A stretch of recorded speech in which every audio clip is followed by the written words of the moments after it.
The financial lessons I learned as a kid stuck with me for years. I didn't know at the time that they helped to shape my financial outlook, but they gave me a really good foundation. As a teenager, I learned how to stretch every dollar. So join me as I take you back to the late 80s and early 90s to share the financial lessons that helped shape my life.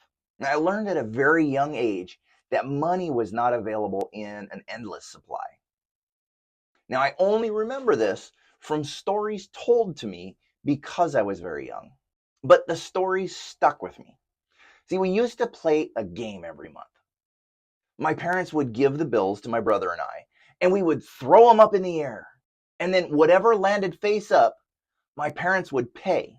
And we would continue this until all the money was gone. Then the bills that were left would get paid first on the next payday. This is the story my mom would tell when we wanted something that we couldn't afford. It was how she would let us know that even when we needed something, sometimes we couldn't get it. Now, I would never suggest this as a budget strategy, but to a kid, this set a base knowledge that money was not limitless.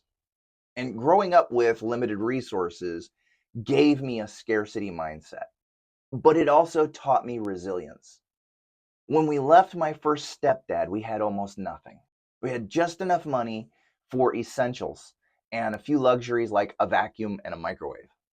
So we were excited when we could afford a popcorn popper. This felt like a real treasure. Now, during this time, I learned smart shopping. My mom worked multiple jobs and was exhausted by the time we went grocery shopping. My mom would just grab the easiest thing off the shelf and throw it in the cart. But then I'd follow behind her, swapping out expensive items for cheaper store brands or coupon deals. Those lessons stuck with me, and they're skills everyone can benefit from even today. And this reality led me to start my first entrepreneurial effort. When I was in school, there were always things I wanted but couldn't have. And the big daily thing for me was sodas at lunch. In seventh grade, my mom could only afford to give me $2 a day for lunch. And each day I would envy those kids who could go to the machines and buy sodas. So at this time, my mom was working 2 to 3 jobs just to keep a roof over our head, so I couldn't ask her for more money. Now, at that time at school, we had a daily 15-minute reading period. And my math teacher told us we could bring in snacks. He would even bring in donuts that we could buy for $1 each. Now, this gave me an idea. On the way to school, I'd stop at a local burger chain and use my lunch money to buy 6 cookies for the $2. Then, during this reading period, I could sell them for 50 cents each. Now, some days I didn't sell them all, but when I did, I had enough for my lunch and 2 sodas. And I'd have those, one at lunch and then one on the way home. And if I didn't sell enough, well, cookies made a pretty good lunch. This little hustle taught me the value of creativity and resourcefulness when it comes to money. It was my first taste of entrepreneurship, and it showed me how small actions can lead to big rewards. Then I went on to getting a real job over the summer. So fast forward to age 15. I got my first job and opened a bank account. That's when the real lessons about budgeting began. At first, I thought I had it all figured out, but then came the overdraft fees. At $15 each, for a kid working part-time in the early 90s, that was devastating. I quickly learned that tracking every dollar was essential. Even today, tracking transactions manually is a struggle for me. That's why I use tools like the You Need a Budget app. It automates everything, so I don't have to worry about missing transactions. So now, getting a handle on spending responsibly, the next lesson was saving. Saving was something I struggled with until I found a goal that mattered to me. This was while I was still 15. I set my sights on buying a set of graphic novels that cost $15 each. There were 6 in total, so I needed $90. This was a fortune for somebody who usually spent every dollar at the comic store as soon as they earned it. But once I set my mind on those books, saving became easy. Now, this taught me the power of setting goals. and it's something that stuck with me throughout my life. Without goals, saving felt impossible, but with them, it felt natural. For anyone trying to save today, my advice is simple. Set small goals first. Saving for something tangible builds confidence and prepares you for bigger milestones. Then I was rapidly on to the next lesson, managing expenses. When I turned 17, my biggest expense became car insurance. And let me tell you, it was hard saving for something I wanted was easy, but saving for something I needed was just different. It took more than one paycheck to cover my insurance. This meant leaving money in the bank untouched until it was time to pay up.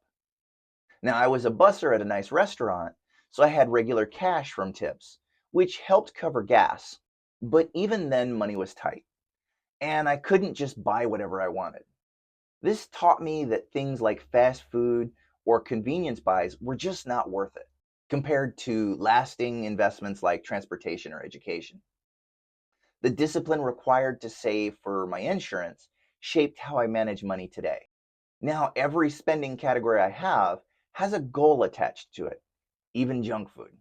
And as life progresses, so do financial complications. Now, growing up, my mom always stressed that protecting my credit rating was important. But as a teen, I didn't even know what that meant. My first experience with credit came when I wanted a cell phone at 18. They wanted a $1,000 deposit because I had no credit history. I found out that I could get someone to co-sign, so once again, mom to the rescue. Then unfortunately, when I got my first credit card at 22, things went downhill fast. Now, my roommate in the Marines got approved for a $200 Navy exchange card, so I thought, why not go get one myself?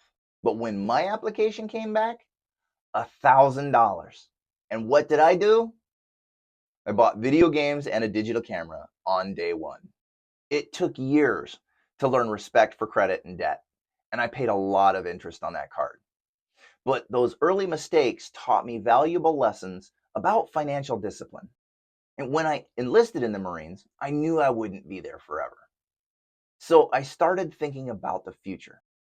But investing wasn't on my radar when I was younger. I thought of the stock market as gambling. And growing up in apartments and trailer courts didn't exactly expose me to concepts like index funds or compound interest. During my time in the Marines, I bought savings bonds. Those were a safe choice, but not nearly as effective as investing could have been. Looking back, if someone had just taught me the basics about stocks or index funds, it would have made a world of difference. Now, for anyone starting out today, start learning about investing as soon as possible. Knowledge is power, and time is your greatest asset when building wealth. If there's one lesson that shaped who I am today, it's this. Creativity can stretch your dollar further than you think. Whether it's selling cookies, buying generics, or saving for graphic novels, small actions lead to big results. Now, if I could go back in time and give young me one piece of advice, it would be to read. Read books about investing, budgeting, money management. A lifetime of knowledge is condensed into those pages, and it can transform your financial future. It's never too late to start learning. Thanks for joining me on this trip down memory lane. If you're looking for actionable tips to improve your financial journey today, check out this video and let's keep building your financial future together.